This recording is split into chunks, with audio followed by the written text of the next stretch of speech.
currently the Associate Professor and Head of the Applied Geology Department, Curtin University, Malaysia. He got PhD from Annamalai University, Tamil Nadu, India. So we are happy to see you discharging your duties abroad. So knowledge gained in India being carried across. So he had 15 years of teaching and research experience producing PhDs, and he published many publications, approximately 100 in reviewed journals, and also around 11 book chapters. So recognizing his academic excellence, he got several awards, including the I Proclaim ART 2017 Outstanding Scientist Award for Publication Excellence. So we congratulate from our side, even though it is little late, but even then, so belated congrats. So he was awarded as best lecturer. Probably you witnessed that in today's lecture, and completed several research projects. One such is the project awarded by Curtin Sarvak Teaching Innovative Project for three-dimensional structural analog models for geology students. So there are many academic contributions by Professor Prasanna Mohan. Apart from academics, he proved his ability in administrative positions also, like head of research cluster. This is a prestigious academic position in most of the academic institutions, heading the research cluster. Of course, now he is adding the applied geology department. He is also reviewer of many referred journals. As I already informed the participants, that he is not only publisher but also reviewer. He edited many books. If you search on Google, you just probably will get all these books which were edited by him. So we are happy to once again to have Professor Prasanna Mohan Viswanathan. So we thank him to accept our request to be with us today. I request all the participants to participate actively, not only listening but also in the question and answer session. So with this, I thank once again Jairam Reddy Garu and Mun Reddy Garu for giving me an opportunity to be part of this webinar. Now I request Prasanna Mohan Viswanath to deliver his talk and enlighten the people. Thank you very much. Thank you, Professor, for the brief introduction about me. It is my great pleasure to just share my research experience as well as the outcomes. Hope you can see my screen. Please confirm with me.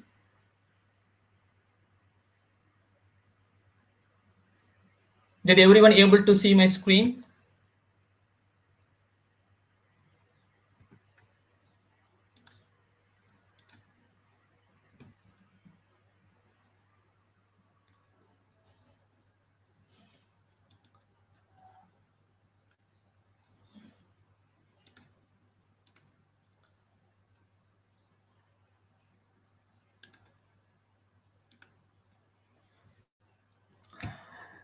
Okay, so very good morning to everyone.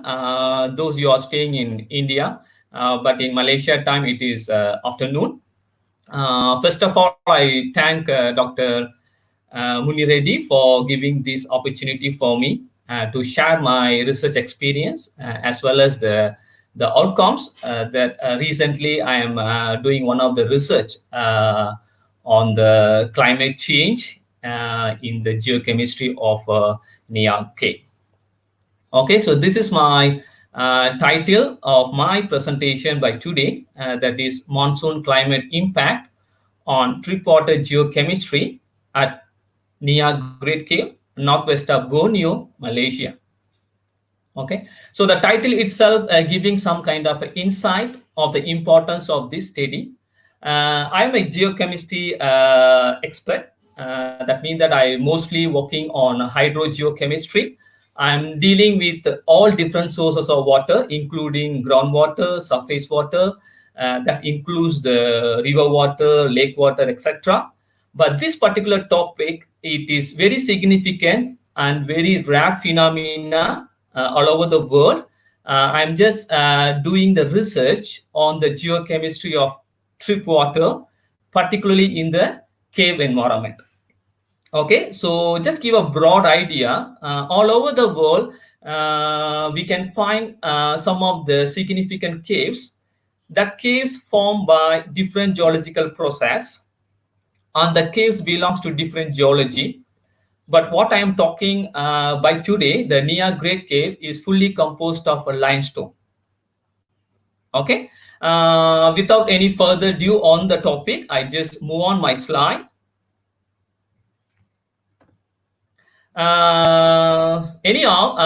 Actually, a professor and Dr. Muni Reddy already introduced about me, but I want to share one slide with you with a very short biography about me. I think that this is very important. After this talk, maybe some of you need to collaborate with me in this particular research area. So this is give you some of the idea about me. Okay, as Professor mentioned in the introduction, currently I'm working as an associate professor and the head of applied geology department in Curtin University, Malaysia. Okay, so Curtin University, Malaysia is a branch campus of Curtin University, Australia. Because Curtin University, Australia is a main campus, they are running some branch campus all over the world. Particularly 4 important branch campus, including Curtin University, Malaysia. Then we have the Curtin University in Mauritius, Singapore, and as well as in Dubai. So overall, I have 10 years, more than 10 years teaching experience. I'm teaching some of the geological subject like structural geology, environmental geoscience, and I also involved in the field mapping, fundamentals of geology and formation evaluation and so on. Very recently, I have received this particular recognition we call as a Fellow of the Higher Education Academy. This particular certification is given by UK Academic Board, which this is the international recognition for the staff who is teaching and support the learning. Based on the research, as I mentioned to you, I'm a core environmental hydrogeochemistry expert. I'm working in this area for more than 15 years when I start my PhD. At the moment, I have more than 90 journal publications. All the publications are indexed in Thomson Reuters and Scopus. And currently, I have the H index around 21, the source from the Web of Science, and the citation around 1,200 as of recent data. So far, I have completed 2 PhDs and 2 MPhil. They already graduated. And currently, I'm supervising 1 PhD and 1 MPhil. And all my students are working in this particular area. Okay, so this is my short biography. And I move on to the next slide. I want to show my location where I am. Of course, everyone talking about if it's Malaysia, everyone very much familiar with the location which I pointed to you. This is the Peninsula Malaysia. It is on the western side. Most of the industrial area and most of the cities are present in this particular Peninsula Malaysia, including Kuala Lumpur. Because if you say Malaysia, everyone realize the Kuala Lumpur. but you're not maybe you're not aware that there is a two part of Malaysia. So one is in the western side, which I'm showing the indication over here. So this one we call as a Peninsula Malaysia, which most of the developing activities, including the industry, are present in this Peninsula Malaysia. Apart from that, there's other part of Malaysia, which I show in my arrow. This is the place currently I am. They called as a Miri. We call it this East Malaysia. We can also call as is the Borneo Island. It is very famous for the rainforest. This is my location, but my location is closely surrounded by two important countries. One is Brunei, as you can see over here, and Indonesia. So this whole part we call as a Northwest Borneo, because this Borneo island is very famous in terms of rainforest. Okay, and the research I'm currently doing, the Niah Caves, is just located very close to my location. So we call as this is a Sarawak state. So where I am, that is belongs to Sarawak state, but other side is the West Malaysia. We call as a Peninsula Malaysia. Okay, this is the information about the location. And this is the overview of my university, Curtin University, Malaysia. As you can see here, this is the branch campus. Of course, it is a small campus, but we are running many courses, including engineering, science, business, humanities, and as well some foundation courses. And we are also active in research. We have the separate research unit we call as Bio Valley, where we have all the equipment that can be support the research activity. Okay, so if you look back to our department, that is Applied Geology departments under the science stream, we are offering a Bachelor of Science Applied Geology with honors degree 4-year program. We are mainly focusing on petroleum stream. Because our location, the Miri, is surrounded by oil and gas resources, and so many oil and gas industries are present over here. So this is more important that the students finish the geology. They have a very good scope. They can attracted by the industries. That's why our course is oriented towards the petroleum stream. That we need to say is that first 2 years, they learn all the basic and fundamentals of geology. And the remaining 2 years, they are mainly focusing on petroleum related units that will equip them in order to ready for the industry. Apart from this bachelor degree, we are also offering research degree like MPhil and also PhD. But this degree is only offered through the research-based studies. That means that this is not a coursework. The students are doing MPhil and PhD. They are doing research-based. That means that they are selecting some topic, and the supervisors will guide them, and they need to submit the thesis and giving the presentation. Okay, so this is some of the information I would like to share with you about my university, about my location. Okay, now I move on to the topic. That's the key topic for today. My study area that I mentioned to you is Niah Great Cave. This is the picture. You can see whenever you type Niah Great Cave in Google, this is the picture pop up to you. Very beautiful picture. And there are a lot of significant of this Niah Great Cave. Not only in terms of research, this is one of the tourist attractive place in around the place. Not only Malaysia, all over the world, the people would like to see this Niah Great Cave in various reasons. Okay, so this is Google Map. I just want to show you some of the significant features before I move on to the topic. Where you can see in the left side, so this is the Batu Niah town. Before you enter into the Niah National Park, you need to go to this particular town where the Niah Cave is present. When you see very closely this image, Google image, you can see this karst tower. So the karst is a particular topography it can mostly form if there is a limestone deposit, huge limestone deposit that can be eroded and dissolved and giving some kind of a tower like a structures. Also, you can see here, you can see like a tower over here, different dimensions.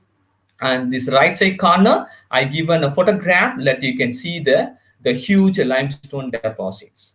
Okay, so once you reach the Niah town, so from that you need to travel a few kilometers in order to reach the Niah National Park, from which you need to travel another few kilometers in order to enter into the cave.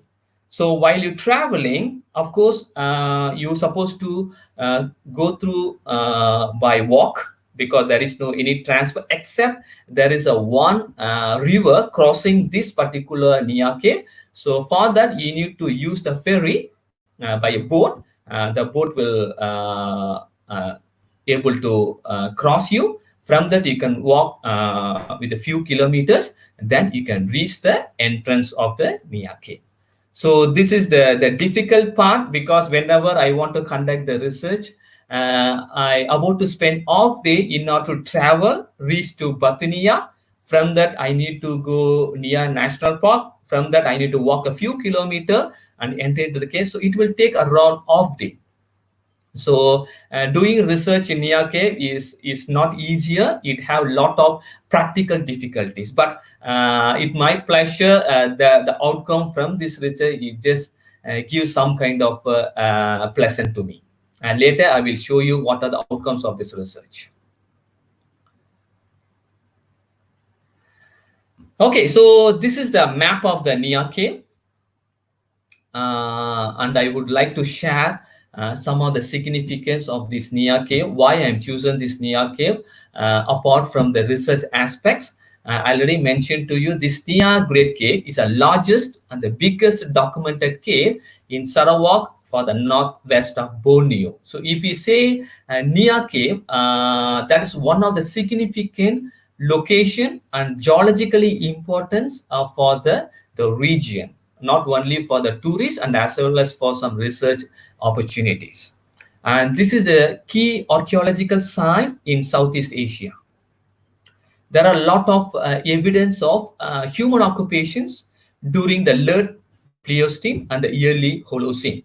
So I already mentioned this. This is very important cave because of this reason, because there should be some evidence of human occupation during this geological time scale.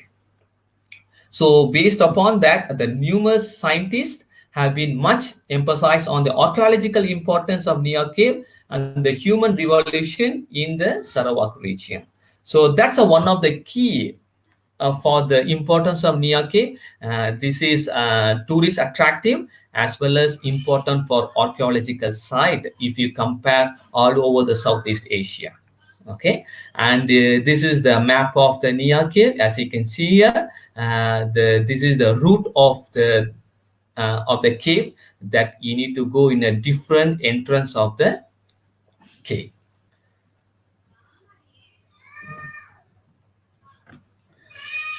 Okay, so before move on to the findings, I would like to share with you some of the basic and fundamentals of this karst topography. Whenever you're talking about the limestone deposit in a huge size, that belongs to the karst topography. So what is meant by karst topography? So the karst topography is a kind of a landscape that have been shaped by the dissolving power of groundwater or the surface water on the limestone. So very simple, if there is a dissolution process taking place by the groundwater, surface water in the limestone, that creating some kind of a landscape, that is your karst topography. You can see this picture. This is the overall geological process that will develop a lot of caves in the karst topography. As you can see in the top surface, this is the ground surface where you can see the river system. Usually the river system having some kind of erosional of the surrounding rocks. You know that the surrounding is a limestone. It can be easily eroded and reacted by the river water. You can see some kind of a depression. and sometimes these rivers can be disappear due to the dissolution of your limestone, creating some kind of a sinkholes. Suddenly it can disappear. Oh, you can see here, and it can be started somewhere. So it depends upon the profile where the rivers are flowing. When you see this cross section, as you can see one line over here, so this is the groundwater level, because the groundwater level is very significant in order to create the caves in the karst topography. As you can see here, some of the caves has been developed above the water level. You can see that. So these caves are empty, that's filled with air, maybe some soil or some debris, and some of the caves are developed below the ground. You can see that this all the caves are filled with water. So that we need to say is that this groundwater level is not stagnant, it's not stable. So once a time the water level is in the up, maybe this particular region, then this groundwater slowly react with the limestone, dissolve it, and created the caves. And later on this water level just get decline, the water level gets drops. You can see that, you can clearly see the caves, and the groundwater still reacting with your limestone, then it creating lot of caves, right? So this is the way how the caves are developed in the limestone terrain. Okay, so as you know that the water is a one of the powerful solvent. It can easily dissolve the limestone, but the water having some important physical and chemical property that can be helpful to dissolve the limestone. For example, the pH. The pH is one of the important physical parameter of the water in order to dissolve the limestone. For example, if your pH in acidic condition, it can easily dissolve your limestone. In other hand, if your pH is in an alkaline condition, it can easily precipitate your limestone. Okay, so later I will discuss more on these particular aspects. Okay. Okay, so this is the further development of the caves. I already mentioned in a previous slide, so maybe I can explain in detail. The caves are not formed in a very quicker manner. First, the water can be slowly percolate into the fractures. You can see in the first picture in the top of right top, where you can see that. So when the water slowly percolate into the fracture slowly develops. When the dissolve happen, then the fracture has been developing, that enlarge the fracture, and finally it will end up with the caves. So that's what happening. Okay, so the groundwater dissolve the soluble rock, that is your limestone, creating the fracture and the caves at the first instance, right? Later on, when the dissolve continues, then it can forming the large caves, or maybe it creating more fractures. So this is the ongoing progress. Okay, so the fractures develop. When the fracture get enlarging due to the dissolution, then the caves are develops. Okay, so this is the very simple phenomena you could understand, because when I discuss my results, maybe these are the some of the controlling phenomena where the caves has been developed in all over the world if it is a limestone caves. Okay, so this is some of the significant cave deposit. If you enter any cave deposit, particularly limestone caves, you can find some significant features where you can see in the left side. I can put in the picture. Two important structure you can find. One is your stalactite. Okay, stalactite is a kind of cave deposit just hanging on the cave ceiling, on the top of the cave ceiling. You can see here. And other side, you can see the other deposit. You can see the stalagmite. So this is the another deposit. It is on the floor of the caves. So this is the two important structure you can very frequently observe in any kind of the limestone cave. So one is your stalactite, just sticking on the top of the cave, and another one is the stalagmite that is on the floor. Okay, sometimes these two stalactite and stalagmite has been connected that we can call as a column, like a pillar. You can see that. So this is the kind of pillar structures that's connecting these two important structures. Okay, the cave system are formed when the dissolution process produce a series of caves and is mainly related to the fluctuating of the groundwater table that I already explained the previous slide. So I already mentioned to you that the groundwater level is very important in order to create the caves. So what happened? This groundwater slowly seeps through the fractures, then it can be precipitate the limestone as a stalagmite and the stalactite. Okay, so what is the general process happen? Maybe I'm not going to do in very in depth, but I giving a very simple carbonate weathering or carbonate geochemistry reactions, which I show in here. You can see this. This is your calcium carbonate. This is a carbonic acid, calcium, and bicarbonate. So what's really happening? So when the limestone want to dissolve, of course, you need some kind of a dissolving agent, right? So in this case, the dissolving agent is a carbonic acid, H2CO3. So this carbonic acid is originate from the rainwater. That means that when the rainwater react with the atmospheric composition, that like your carbon dioxide, you dissolve the carbon dioxide with the water and it slowly penetrate into the limestone. Then this carbonic acid will helpful to dissolve your limestone calcium carbonate. Then this particular calcium carbonate go into the solution like a calcium and bicarbonate. So this is in the dissolved form. So any water that you can find in the caves that belongs to calcium and bicarbonate. This calcium and bicarbonate is formed due to the dissolution of your calcium carbonate. So the dissolution happen through the carbonic acid. Is in a simple way, if there is more carbonic acid, that means more carbon dioxide, it dissolve more calcium carbonate, bringing more calcium and bicarbonate into the solution. So that is a one-way reaction. There's a forward reaction, but of course you have the reverse reaction because you can see some kind of a stalactite and stalagmite, how this can be precipitated. So if this particular calcium carbonate need to be precipitate, you need to reverse the reverse reaction, right? How it happened? When the carbonate get out from the system, in other ways, CO2 bubbles out from the carbonate, release from the groundwater, then it will allow to precipitate the calcium carbonate in terms of calcite. Okay, very simple reaction, reverse reaction. When the CO2 is decreased or released from the carbon dioxide, it able to precipitate your calcite. That's what you can able to see the structure in the cave deposits. Okay, yeah, this simple reactions.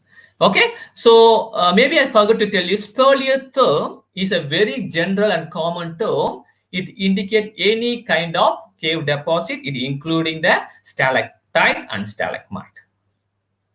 Okay. Okay, so before move on to my current research, I want to show you some of the previous studies has been done in Niah caves, because this will give some kind of a brief idea what are the research has been done so far in this case.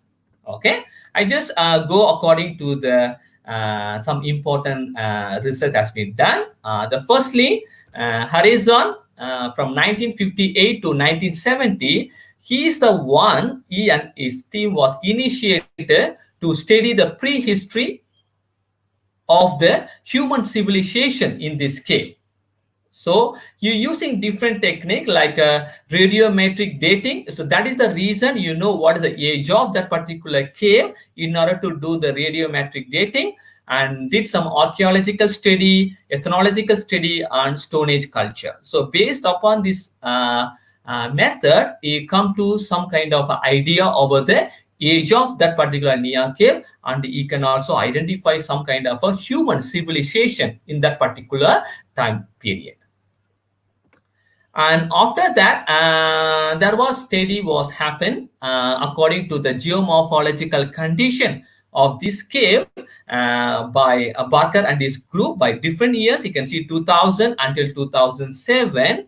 There is a lot of studies has been conducted in terms of geomorphological condition, in terms of how the caves has been formed, how the geomorphy has been changed.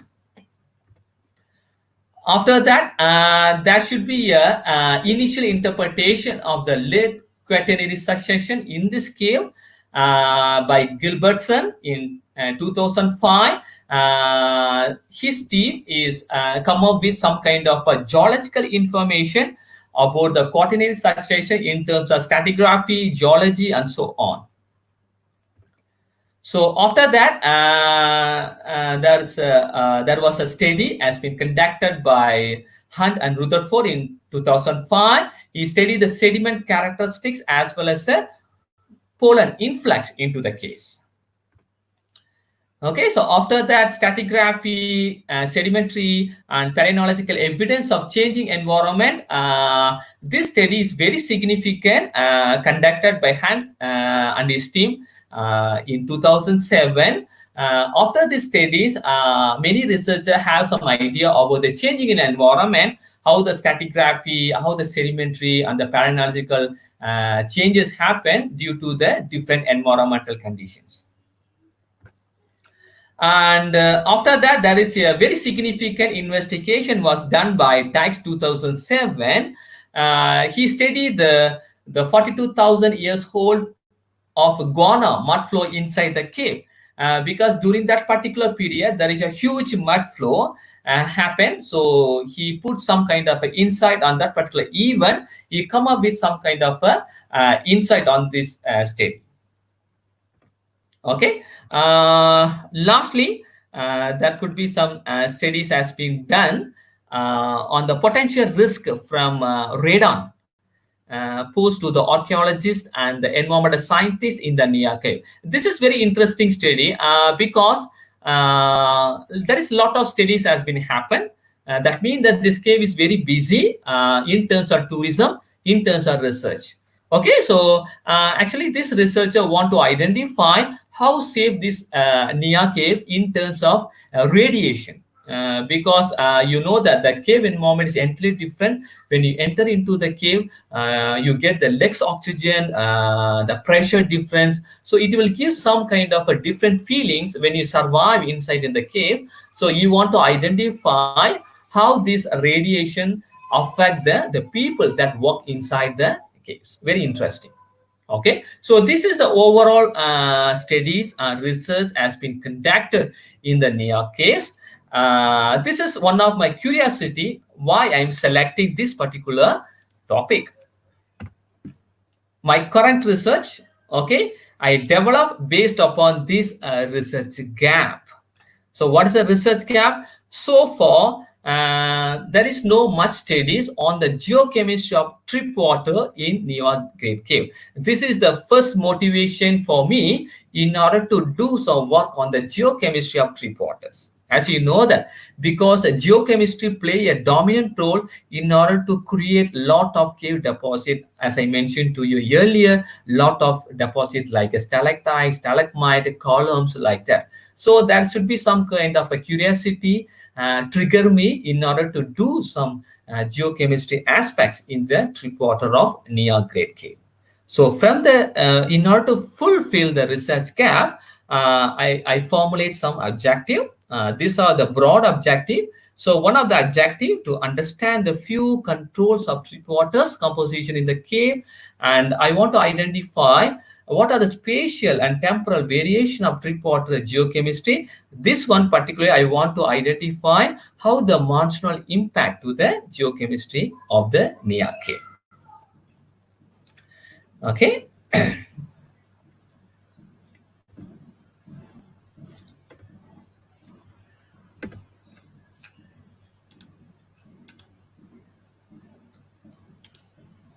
Okay, so I want to give some kind of importance of the Niah Cave. As I mentioned to you, Niah Cave is located in Sarawak State, northwest of Borneo, East Malaysia. And it is an isolated group of tower crop massif around 64 kilometers from Miri, where I am.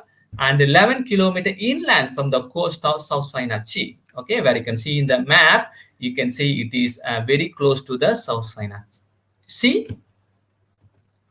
and it has been developed in algal patch reef facies of a Subis limestone member of a Tanga formation belongs to Miocene age. Okay, so if you see the geology and the tectonics, this particular limestone formed in algal patch reef deposit. It belongs to Subis limestone member. So in the Subis limestone member, you can find some rock types like calcareous shale, mud, greenish claystone, and pure limestone beds. So these are the common rock type you can find in the caves. In the cave, around 3,200 meters of passages have been identified, in which chambers up to 100 meters in diameter and 70 meter height. That means that in this cave, you can find a lot of passages, but in the map, you can find few. But if you go in, you can find a lot of passages. That's what I mentioned. The number is around 3,200 passages. But some of the passages you cannot enter because very dangerous. The danger in terms of the human cannot go in, and some of the passage you can go in that can be developed for the human access. And some of the column is very huge. You can see some 100-meter dia and it's 70-meter high. Okay, and maybe I can just pinpoint some of the features how you can go in. You can see the right and the left side of the map. When you reach the Niah cave, first you enter the traded caves. You can see the traded caves, and when you pass the traded caves, you can enter into the west mouth of the cave. This is the very important entrance because very near to the entrance, the researcher has identified the human remains. That's when they put as an archaeological site. But you cannot see the remains, but they can just isolate the location, but they clearly mention all the information about the human remains. After that, when you enter the west mouth, you can slowly get into the cave, and you can see that the west mouth are the big opening, and go in, the opening get shut down slowly. You can see that. Maybe if you go through this center of the cave, almost is very dark. You cannot see any light passing through. That is a typical part of surviving in this particular location, center of the cave, because you have the less oxygen and the low light, that make you very difficult to survive. And when you pass through the center of the cave, then you can come out in this Gankira entrance. Gankira is the other side of the entrance in the southern side. And after that, if you walk through that pathway, you can enter the different cave system. That is a painted cave, very important for the tourist aspect, because still, if you go to the painted cave, you can identify the historical painting still preserved by the authority. You can see the painted structures that can be in the wall. Okay. And lastly, the climate of this region is warm and humid throughout the year. And high rainfall is recorded during the month of December. And you can find very dry in June. Okay, so this is the climate condition. It's very important in order to correlate with the geochemistry of the Niah cave. Okay, please excuse me for a few seconds. Maybe I drink some water, please.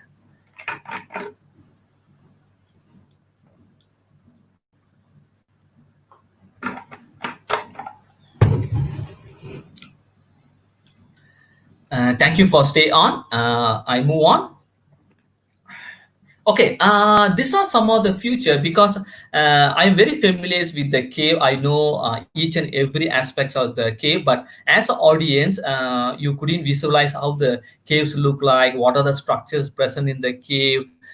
So for that, I will show you some of the photograph which I taken in the cave. So that will give some kind of an idea of the important features that you can identify in the cave. Okay, I start with some of the picture in the left side. Okay, see the first picture. This is the picture I taken on the western entrance. This picture will give you the cave ceiling. I show you the height of the ceiling is around some 70 meter, and you can see the cave ceiling, and also you can see some significant erosional feature. You can see here, you can see some erosional surfaces. And the second picture, and in the bottom left, you can see the huge column that I mentioned to you, that's connecting your stalactite and stalagmite. And this picture, again, some columns. You can see that connecting the top ceiling and the floor, and is clearly you can identify some stalactite sticking on the ceiling top of the cave. And the right side picture, it is giving some idea. If you go into the cave, some location, you can see this kind of opening where you can identify the sunlight. You can see that the small opening in the top and bottom. This is on the floor, sorry, in the ceiling, where you can find the penetration of the sun ray, as well as you can find some windy, some kind of air blow. You can see on that. You can feel on that. Okay, and this picture is a very significant. As I mentioned to you, the groundwater play an important role in order to create these caves. As you can see the picture on the left side, this is the top ceiling, but you can clearly see the mark of the water level, the different position. You can see that. I just move my cursor. You can see that the floor is kind of slanting. You can see the mark of the water level over here and over here and over here. So this will indicate the different stages of water, the groundwater, that can be react with your the limestone that can easily eroded and slowly eroded into the and it's forming the caves. So that is indicating the different groundwater levels. And the other side, you can see the right side top. This ceiling is a very flat ceiling, not like this one in the left side. It is like a flat ceiling, and you can see the huge opening. So this is look like a tunnel passage. Just imagine there's a huge flood that passing through the limestone that's creating this kind of opening. Okay, so this is very contrasting. Sometimes there is a quick, the groundwater just passing through look like a flooding, and sometimes the water can be stay in a particular time period, slowly eroding the limestone. Okay, and you can see in the bottom left, you can see some kind of a stalactite on sitting on the ceiling, and very significant, this all the stalactite is formed on a one particular line. So this line is a kind of a fracture line. So fracture line, I already mentioned too, is a very prominent. This stalactite can be easily formed because of the tripping of your groundwater. Okay, and the right side left, you can see this is the one of the evidence of wall painting. You can see that still they preserve the earlier human civilization. This is one of the imprint. They did some kind of wall painting. This is look like a boat. If you come over here, you can see very clearly the shape is look like a boat, because during that civilization, maybe they can use the boat in order to travel, or in order to just fishing or some kind of activity. They can use the boats. So there are some evidences of the humans using the boats during that time.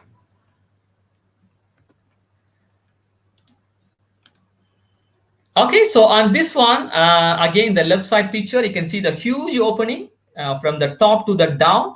That's creating a lot of erosion, dissolution. You can see that a lot of limestone can dissolve, that creating huge columns. And the second picture is an indication of fracture developed. You can see that.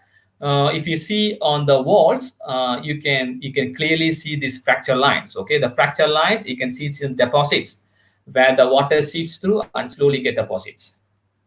And the last picture in the right side, I can give an example how the stalactite sticking on the ceiling, as well as the stalagmite on the floor. Okay, so these are the some of the key features you can easily identify when you travel into the caves. Okay.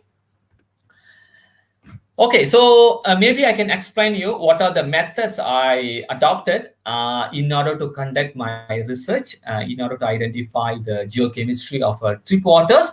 As I mentioned to you, I collected the trip water in two different seasons. So one is in summer and another one is a monsoon. Usually in summer, you couldn't find much tripping water. Why? Because during summer season there is no enough rainfall, so that bringing to the scarcity of drip water. So you couldn't find any trips. Very few trips you can find it. That's why in my research, my samples number for the summer is only 3. I collected one in the entrance, one in the center, and another one is the other entrance. 2 entrance and one in the center, because during summer I couldn't find much dripping water. But during monsoon, I find number of samples, because high rainfall will follow with a lot of tripping. I collected more than 10 samples all around the caves wherever there is a tripping. Okay, collecting the sample is very difficult, and practically is very challenging. Why I'm saying that, especially in the summer, during summer season, don't think that the tripping is kind of a shower. No, it's look like drop by drop. Think about that. If you want to collect 100 ml of sample, I need to wait for 1 hour. I need to put the bucket like this. You can see here in the picture. I put the bucket just exactly on the tripping location. Then I wait for more than 1 hour in order to collect 100 ml of water. That kind of a slow tripping. That consume my whole day. That means that if I spend 1 day in the cave, roughly I can collect just 4 or 5 samples only. Okay, but it is quicker. It is in the monsoon, because tripping is very faster, so I collect very quicker samples. Okay, and you can see some picture how I collected. Maybe in the right side top, you can see that this is my research student helping to collect the water sample, and the left side is 2 picture which showing the how the water has been collected. Okay, and the samples were mainly collected from the fractures and the fissures of the cave ceiling. That's what I mentioned to you. The waters are mainly tripping along the fractures and the fissures, where I can collect the samples. And after I collect the sample, immediately I measure the temperature, pH, electrical conductivity, total dissolved solids in the field itself using a portable meter, because these are the parameters are very sensitive. That means that it can easily change if you delay to measure. So that's why I just measure on spot. After that, I collect the sample, I bring it into the lab, and I do further elemental analysis. This bicarbonate and chloride I measured using titrimetric, and the sulfate I measured using hack test kit. And the calcium, magnesium, sodium, potassium, this is considered as important major ions, analyzed using atomic absorption spectrophotometer that is available in our research lab.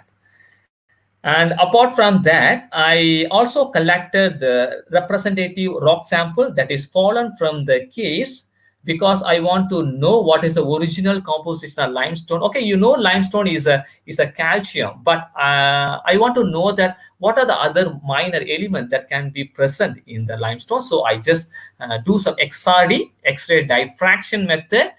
This will give you what are the important minerals present in the rocks. Simultaneously, I also did the XRF analysis, X-ray fluorescence method. This will give you the other minor elements that present in the rock. Because later on, I want to compare the composition of these host rock with the trip water chemistry. So these are my methods. And after I analyze the sample, I need to do some data analysis. For the data analysis, I did some way of analyze the results. Basically, I used the common geochemical plots, Piper plots and Gibbs plot, because these plots are very common in geochemical analysis, because this will give you some kind of nature of the water and what are the process controlling the chemistry inside. And after that, I'm using some ionic ratio in order to see the dominance of elements present in the trip geochemistry. And after that, I use the geochemical modeling. This will give you some other parameter like ionic strength of the water, carbon dioxide partial pressure. We call it a log PCO2, very important parameter. Later I will explain to you why this is important. And as well as I'm looking for the saturation index of carbonate minerals. So what is saturation index? Because whenever the water react with a host rock like a limestone, I want to check what is the saturation level, what is the equilibrium level, whether it is under saturation dissolution or in the near saturation, or it is over saturation that going to precipitate your limestone. Okay, for this all the parameter I'm using the geochemical model called Vatiki4F. Okay, this is the freely online available software you can easily download from the internet. Okay, apart from that, I use the factor analysis like a statistical analysis. In that I use mainly factor by using the SPSS software, particularly used for the statistical interpretation. From this factor analysis, I try to come up with a final conclusion on what are the major controlling factors for trip water geochemistry. Okay, yeah.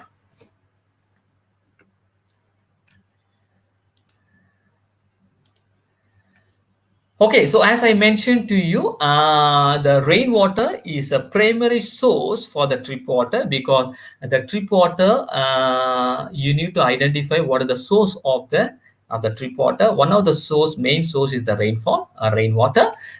In the steady area, we have collected the amount of rainfall throughout the year. You can see the January to December. Okay, this is the rainfall trend. You can see that. It is not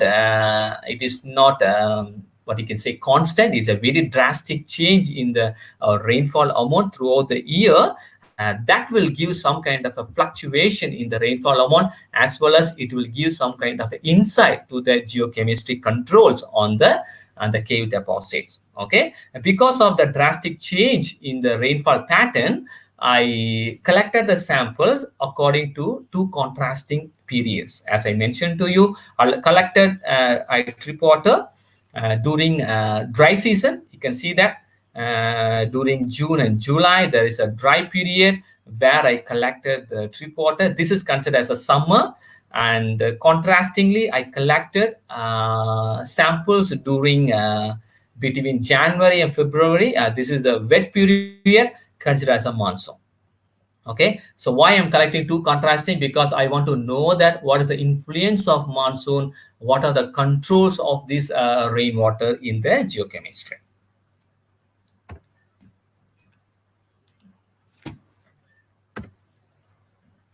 Okay, this is the result of the chemical composition of the host rock. That is nothing but your limestone using XRF, X-ray fluorescent.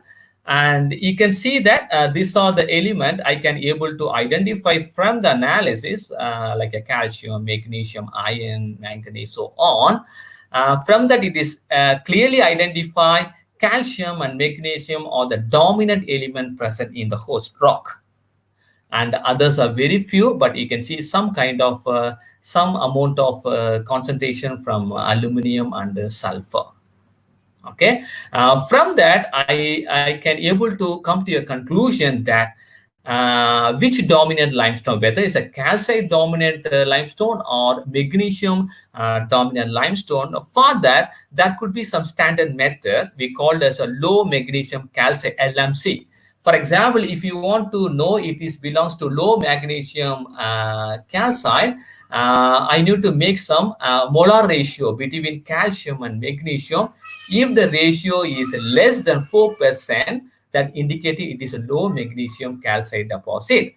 Of course, after I made a calculation about the molar ratio between calcium and magnesium, it giving 0.33%. It's a very, very low percent very low from the 4%, it indicating the host rock is belongs to low magnesium calcite. That is clearly indicate in the concentration of high calcium, low magnesium.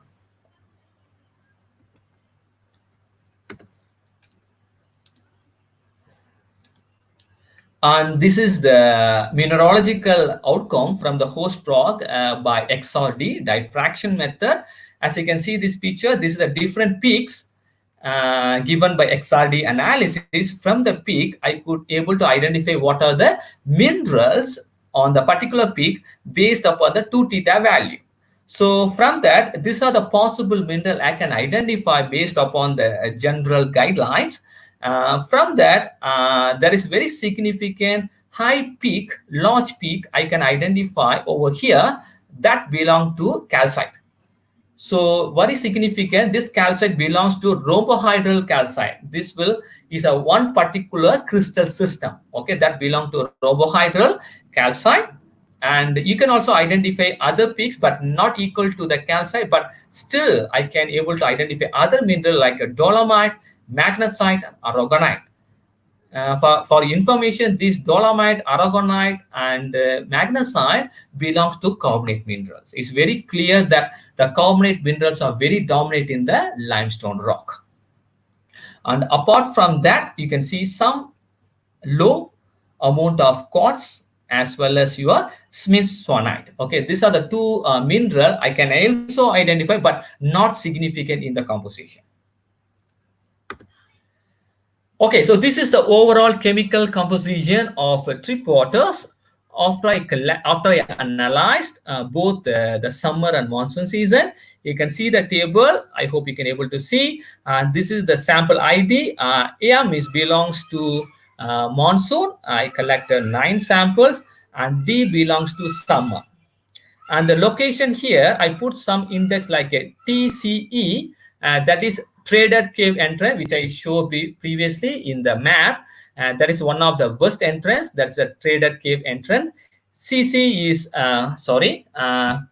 CC is the cave center, is center of the cave, and PCE is the painted cave entrance, which I showed you, right? That means that I categorize the sample according to the location of the caves. Basically, I classify the samples belongs to 2 main entrances. So one is in the west entrance and another one is a south entrance, and one sample in the center of the cave. Why I'm categorized like this? Because these locations are very subjected to the environment. For example, in the entrance of the cave, you can see a lot of the air enter into the cave. The temperature is different, pressure is different. But when you go inside the cave, center of the cave, everything is shut down. So there is no sunlight, there is no wind blow, is entirely different environment. Definitely, these 2 different environment condition can change the chemistry of the trip water as well as the nature of the deposit in the caves. That's why I categorize the samples according to the location in terms of environment.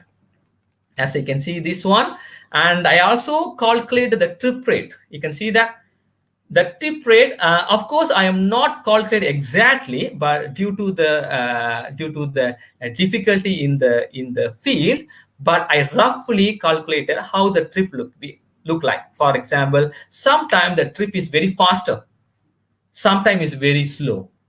Why it is so important? Because this is also is important to identify the precipitation rate of your the cave deposit. Sometimes you're the fast, sometimes you're the slow, or sometimes you're the medium. So how I am measure it? I just on my clock and see how many drops has been collected within 1 minute. So based upon that, I roughly judge whether it is a fast tripping or slow tripping. Okay, yeah. Okay, so this is the kind of the trend of the chemical variation of trip waters, both in summer as well as in monsoon. You can see the 2 different trends.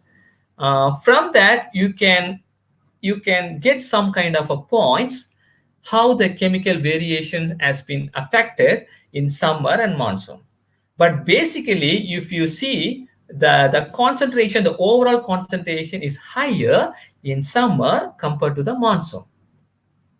Okay, and the another important key point which I display in the right side, the pH value showing alkaline nature in monsoon period, but in the summer it shows acidic to neutral condition in summer period. So why it's so important? Because as I mentioned to you, the pH of the water is very important. If your water is near acidic, that means that it is more reactable to the limestone. That means that if it's more reactant, that means that it bring more ionic concentration into the water. That is one of the reason why you get more concentrated in the summer, because of more reaction, more dissolution, higher ionic concentration compared to monsoon. And you can see EC values are lower in monsoon compared to summer, because when the dissolution is more, of course, you can get more concentration, that will giving higher electrical conductivity values. But there should be some unique calcium and bicarbonate are the prominent cations and anions in the water. In respective of two season, the major cations is calcium and major anions is your bicarbonate present in the water. And in terms of the location, higher ionic concentration was observed in the TCE, that is in the westmouth traded cave entrance, followed by center of the cave, and end up with painted cave entrance. Okay, you can see that there should be a lot of changes, not only in the location as well as in the seasonal change. Excuse me. Okay, again, I want to just show you how the individual element have the variation according to the season. If you see the calcium, you can see very clearly high calcium has been recorded in the summer season. As I mentioned in the previous slide, it is definitely the dissolution is higher. More dissolution bring more calcium into the water compared to the monsoon period. But in the magnesium, just opposite. In the magnesium, higher magnesium is present in the monsoon, but is lower in the summer. This is very clear when I discuss in the chemical composition of the host rock. I mentioned to you, our water belong to low magnesium calcite deposit. That's very clear. That's magnesium. And the chloride, you can see that high chloride in monsoon and low in summer. Basically, the chloride is come through by the rainwater as well as the reaction with your the soil or any organic matter. So usually in the monsoon, there is huge water just dripping into the caves that will dissolve all the soil matrix or the organic materials that will bring more chloride into the water compared to the summer, because summer you don't have much rain. That means there is no leaching from the soil. And for the bicarbonate, is quite interesting. You can see that high bicarbonate observed in monsoon compared to summer. Okay, I want to emphasize this particular parameter. Bicarbonate is a very key parameter in the water because it will indicate in the weathering intensity how much weathering has been happened in the water. If it is more weathering, that means that the water can react into the water, bringing more bicarbonate into the water. That has been reflected in the graph. You can see that more bicarbonate present in the monsoon. That means that during the monsoon, maybe higher dissolution can be happen due to the monsoonal rainfall compared to the summer season. Okay, so this is kind of the chemical variation between the ions and between the season. Excuse me.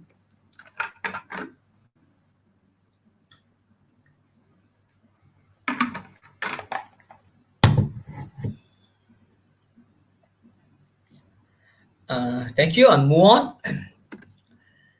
Okay, so I just want to compare the Niah cave, the chemical composition with other caves all around the world, because I have the curiosity to know that how the Niah cave behaves in compared to the other caves. For that, I did a simple comparative studies. I just did some literature review to pick some of the significant caves around the world and compare the chemical composition with the Niah cave composition.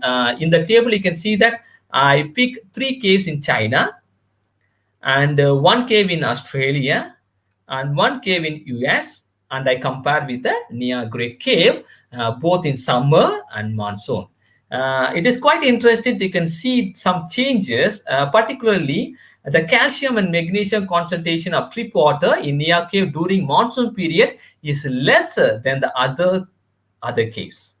Okay, so even though there is some contrasting chemical variation between summer and monsoon in our Niah Cave, but it is lesser when compared to other caves.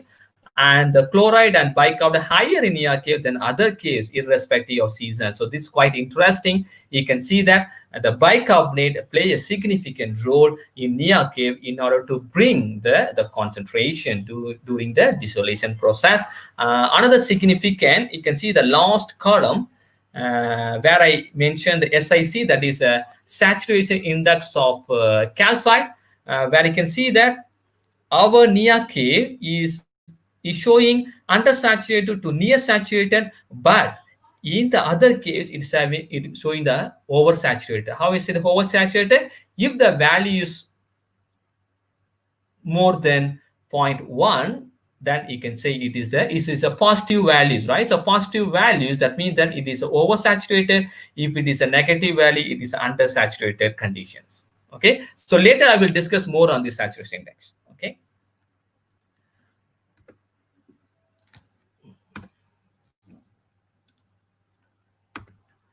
Okay, so I also use some standard geochemical plot. One of the plot is the Piper plot. Is a very quite common, and most of the geochemical studies they use this Piper plot in order to identify what type of water in your composition. It will give the water type. Okay, how this Piper plot works is, you can see this is look like a triangle, where you can see the left side triangle, the small triangle used for the cations like a calcium, magnesium, and sodium, potassium, and on the right side, the another ternary diagram belongs to anions. So you have the cations and the anions. You plot the data. After that, these two cations and anions has been projected to a diamond field. You can see this is the diamond field where it can indicate the different water sources, the different water types. So after I plot the data for cations and anions, it has been projected to the diamond field, and you can see most of the samples, of all the samples, irrespective of seasons, fall on a calcium bicarbonate phases. Okay, when the sample fall here, this particular region, that indicating this samples belongs to calcium bicarbonate phases.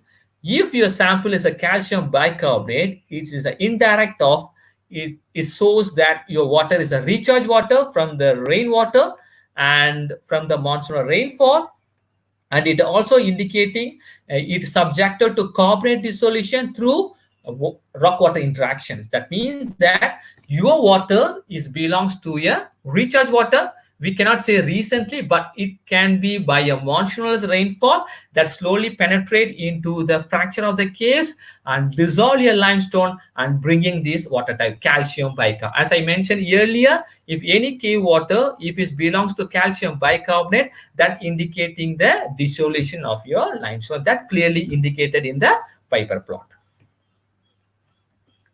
And another plot that I use, the Gibbs diagram. This is very important diagram in order to identify the three important geochemical process. Usually, the water, the chemistry has been subjected belongs to three important process. One is your evaporation. During evaporation, you can get some composition, or weathering is a main process. Weathering means when the water react with the surrounding rocks. Or another one is a precipitation.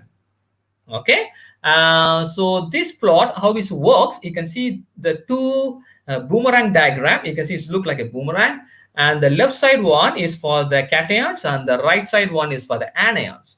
Okay, that they divide into three domains. You can see the number one is belongs to evaporation zone, and the second one is the weathering zone, and third one is your precipitation zone.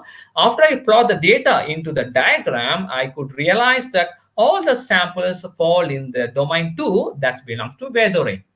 So as you know that there's a composition is mainly derived by the weathering. That's nothing but your chemical weathering of your water with the surrounding rocks. It's mainly dissolution of your rock forming minerals present in the cave. So now the Piper plot and the Gibbs diagram is almost matching with my conclusion that this waters is mostly controlled by weathering process, dissolution of your minerals. And I'm using another important parameter that's called as a partial pressure of carbon dioxide. As I mentioned earlier, this is one of the important parameter, especially in the cave environment, because your pressure of carbon dioxide is different when it's in the open atmosphere. When you go into the cave, the pressure has been changed. So based upon this partial pressure changes of carbon dioxide, you can able to identify what are the environmental changes has been happened in the cave geochemistry and also in the cave deposit. So how I calculate this partial pressure? I'm using two parameters. So one is the pH and another one is a bicarbonate. As I mentioned in my methodology, data analysis, I use the geochemical model, what you give for of. From that, I just simply feed the data. It will giving the partial pressure value of my samples. Okay. And generally, what happened, we can take some kind of a standard value. In general, the atmospheric partial pressure of carbon dioxide values minus 3.5. That means that your atmospheric partial pressure value is minus 3.5. So I use that particular value in order to classify my water. If your water is close to that particular value, minus 3.5, that means that the water is just recharged from the rainwater. If your partial pressure value is higher, that means that your water is traveling into the fractures and stay for some time and slowly dissolve. Then it brings some kind of a deposits. So based upon that, I can use the partial pressure values. Okay. See the plot here. Left side is a summer and the right side is a monsoon. I use the log PCO2 value in the vertical axis, and the horizontal axis I'm using the total concentration of the values. This is for the summer. You can see the three the values. I already mentioned that the D6 is the western entrance, the main entrance, and the D8 is the other entrance, and the D5 is the center of the cave. It is very clear. You can see that the entrance sample, you can see D6 and D5, the values are showing higher. You can see the higher values. Because if we show lesser, that means lesser log PCO2, but it is fall very low. That is means it is moving to the lowest values. That means that if it is the higher log PCO2 value, that means the longer residence time. Okay, that means that if you see the values of log PCO2, it is getting some kind of the higher value. That means the longer residence time. And if it's a low log PCO2 value, that means that the waters are just recharged. Okay, but even though in the summer season there are the three contrasting values, but in the monsoon is a very quite similar values. You can see that all the values of fall very close to minus 3.5. Okay, that's very quite interesting, because this minus 3.5 is the atmospheric log PCO2 value that is closest to your sample. That means that these all the waters are just recharged by the rainfall. Okay, it's very clear. But if see the summer season, and the summer season, some of the samples showing very higher log PCO2 value. That means that these waters are stay longer term into the fractures that belongs to some kind of a dissolution. Okay. And this is for the saturation index of carbonate, because through the mineralogy and geochemistry of host rock, we could identify the limestones are mainly present carbonate rock. So I concentrated to identify the saturation of carbonate minerals, just 4 minerals like a calcite, aragonite, Prasanna, dolomite. can you hear me? Yes, doctor.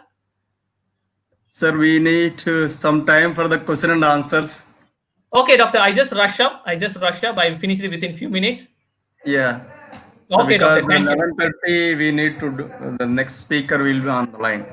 Okay, doctor. I just sum up my Yeah. findings. Okay. Yeah. Please, Thank you. please. Thank you. Yeah. Sure.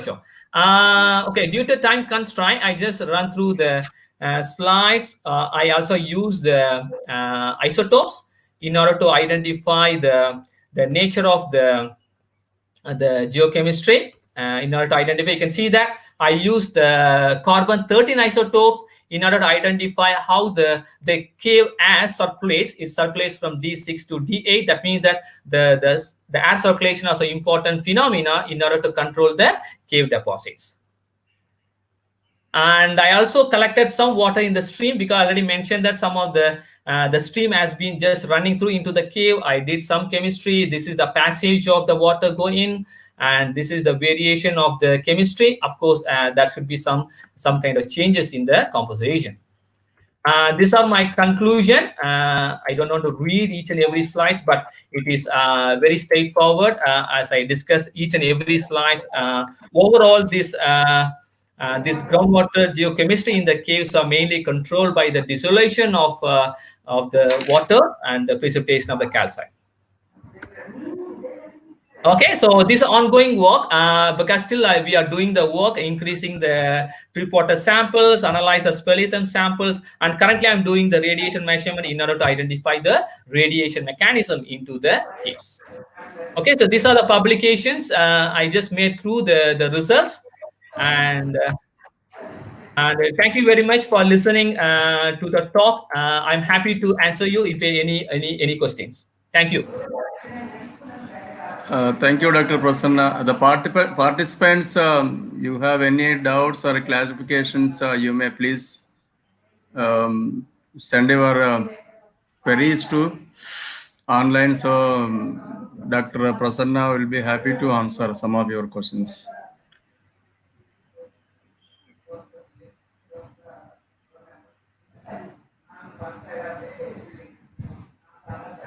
Dr. Prasanna, there is a question from Sridhar Karre. Yeah, okay, yeah. What is the question? Can you see that question? Just a minute. Live contact. Okay, like command. Okay, Sridhar Curry, how you done work in any limestone caves, and what is your observation? Have you done any? Okay. Thanks for the question, Mr. Sridhar. Currently, I'm just working only on the Niah cave that belongs to limestone. But I'm just looking forward to compare my result to other caves. But I try to make a collaboration with other researchers all over the world. But still, I'm not getting the chance to travel to other caves. Yeah, so far no.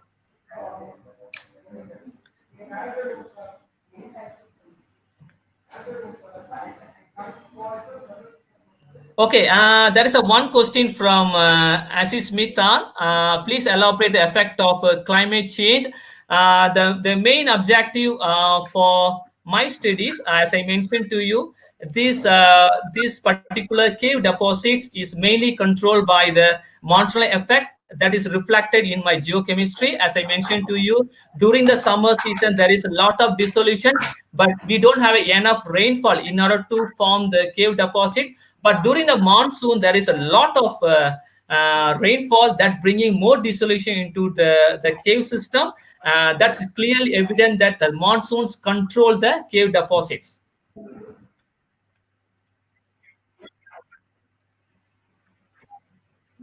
I'm just looking on the comments. If I any missed, I will just look on it. Yes, Mr. Mittal.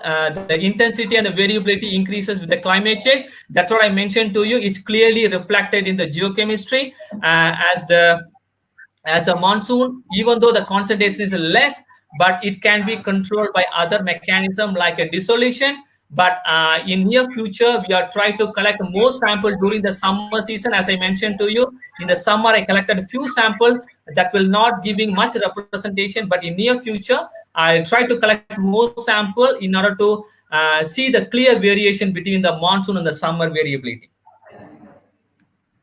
Another question from William, is the chemical composite drip water sample collected same in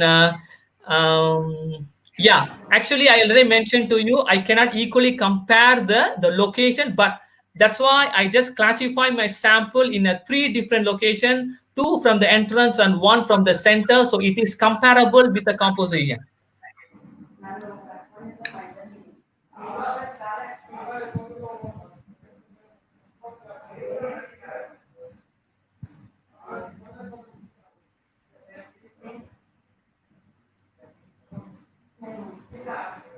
How does the drip water flow and join finally? Okay, Atia, you mentioned that where does the drip water flow and join finally? As I mentioned to you, we are currently doing mapping as well, mapping particularly for the fractures, how the fracture has been developed in the caves, and we are on the progress. We need to identify how the fracture has been developed and how the water has been traveling. But it will take some time for us to come up with some answer for your question. But we are taking into account how the drip water has been flow. That's ongoing work we are doing now.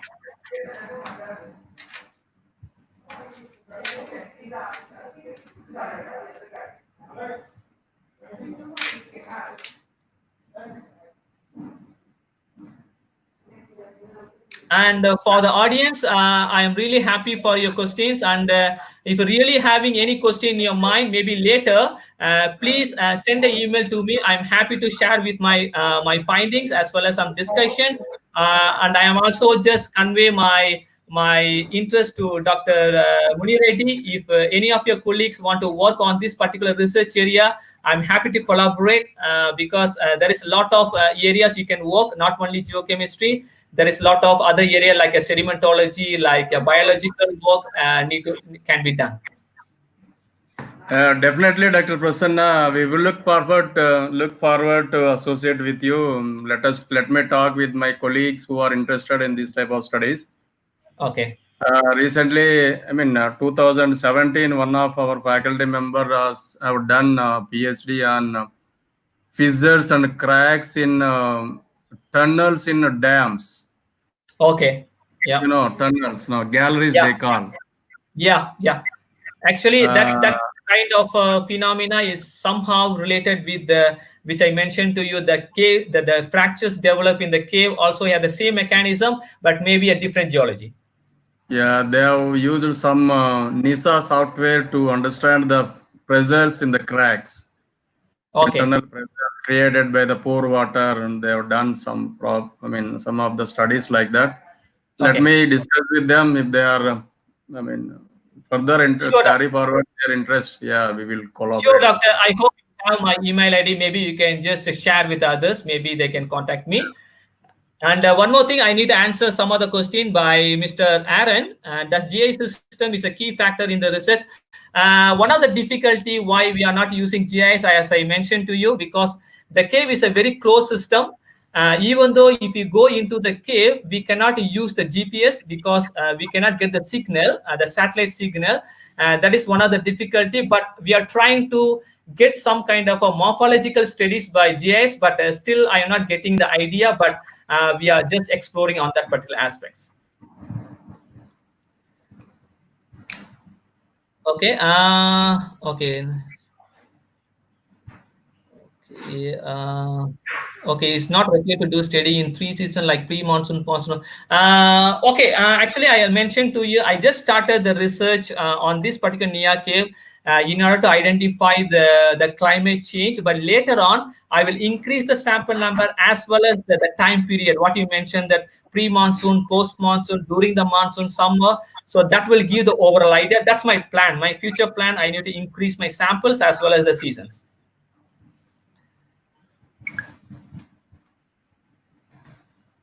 What is the timing of next? Okay.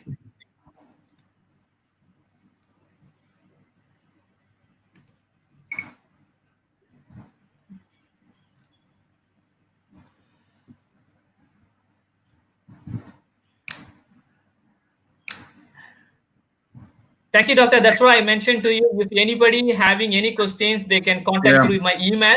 I'm ready to answer them. Thank you very much. If you're done, dear participants, we'd like to thank Dr. Prasanna, Mohan, Viswanathan, on giving an elaborate study and taking the cave studies, how these caves, water, morphology, and inner climate and water qualities have been changing with the climate and monsoons. Rainwater is happening above that, then through the fissures, water may be seeping through this. And I think some of you might have got new ideas. You can also collaborate with them. And we would like to thank profusely this having spent his valuable time to share his knowledge, research to us through this webinar, which is jointly conducted by AP Science City of Andhra Pradesh and Department of Civil Engineering, Andhra University. We are trying to see that as much as active participation in academics related to the climate, water, environment. So in this backdrop, I'm trying to network most of the experts across the world, see that what best we can do the Indian scenarios. That is our main aim, Dr. Prasanna Kumar. If you can help in Indian scenarios, we'd be happy. Yeah, sure, doctor. I'm just trying to link that's why I mentioned to you, if anybody interested in this particular area, we can collaborate through some field work or some publication like that. Yes. Sir Jairam Reddy, sir, Dr. Jairam Reddy. Sir, Dr. Jairam Reddy garu. Sir, ఏమన్నా చెప్తారా? Just say thanks to him and we will close the session.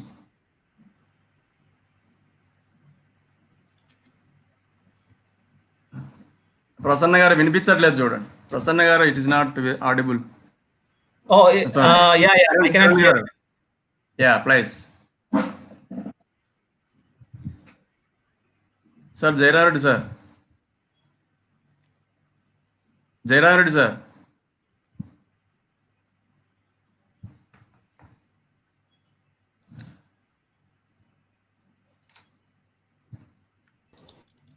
Okay, kada?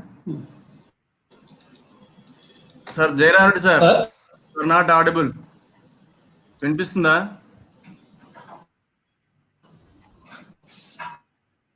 Jairam Reddy, sir. వినిపిస్తుందా?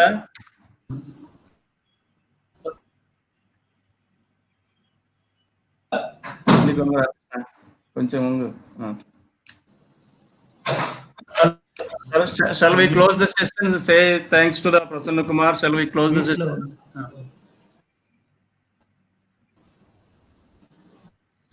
Charan garu. Yes, sir. Charan, sir, shall we close? Yes, sir. Close చేద్దామా? చేద్దాం sir. Sir ఒకసారి Jayaram sir thanks చెప్పమని చెప్పు sir Prasanna గారికి, then we close. Sir Jayaram sir mike audible అవ్వట్లేదు ఎందుకు మరి. It's okay, Dr. Reddy sir. It's okay. Yeah. I can see him. Thank you very much. And thank you, sir. Namaste.